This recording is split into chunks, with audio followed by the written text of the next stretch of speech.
Kalabhavan Shajon, welcome to SIIMA. Thank you so much.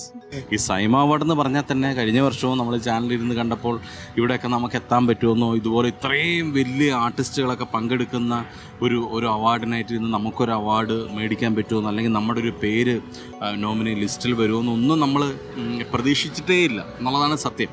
പക്ഷേ ഇതൊക്കെ ദൈവത്തിൻ്റെ ഒരു അനുഗ്രഹം. അതുകൊണ്ടൊക്കെ ഇങ്ങനെ സംഭവിച്ചെന്തായാലും ദൃശ്യം എന്ന സിനിമയ്ക്ക് വേണ്ടിയിട്ടാണ് ഇപ്പം ഞാൻ നോമിനി ലിസ്റ്റിലുള്ളത്. ഒരു കാര്യമുള്ള ചില സിനിമകൾ ഹിറ്റായി കഴിഞ്ഞാൽ പുത്തൻ പണക്കാരെ പോലെ കണ്ണിൽ കണ്ണടയൊക്കെ വെച്ച് നടക്കുന്നത് ഞാൻ കേട്ടിട്ടുണ്ട്. ശരിയാണ്, അതാണോ? ഞാൻ അങ്ങനെ കൂളിംഗ് ഗ്ലാസ് ഒന്നും വെക്കാറില്ല. അല്ല, അതെനിക്കും തരും കുറച്ച് നേരത്തേക്ക്. വെച്ചോളൂ. Thank you. പവർ ഗ്ലാസ് ആണ്. എനിക്ക് കുറച്ച് പവർ ഇരിക്കട്ടെ. ഓക്കെ, നോക്കട്ടെ. ഹലോ, ഗ്ലാസിന്റെ പവർ പോയി, എന്നാലും കുഴപ്പമില്ല. ഓക്കെ. അല്ല, എനിക്കൊരു ക്വസ്റ്റ്യൻ ചോദിക്കാനുള്ളത്, കലാഭവൻ ഷാജോൺ ധൈര്യമുണ്ടെങ്കിൽ ഒരു ചോദ്യം ദിലീപിന്റെ അടുത്ത് ചോദിക്കണം. ഇപ്പൊ ആ ചോദ്യം ഞങ്ങൾ ദിലീപിന്റെ അടുത്ത് ചോദിക്കും. ഓക്കെ, വൺ ക്വസ്റ്റ്യൻ ചാലഞ്ച് ചോദിക്കും. എന്നായിരിക്കും ദിലീപ് എന്ന് പറയുന്ന ഒരു നടൻ ഒരു സംവിധായകനാവുന്നത്?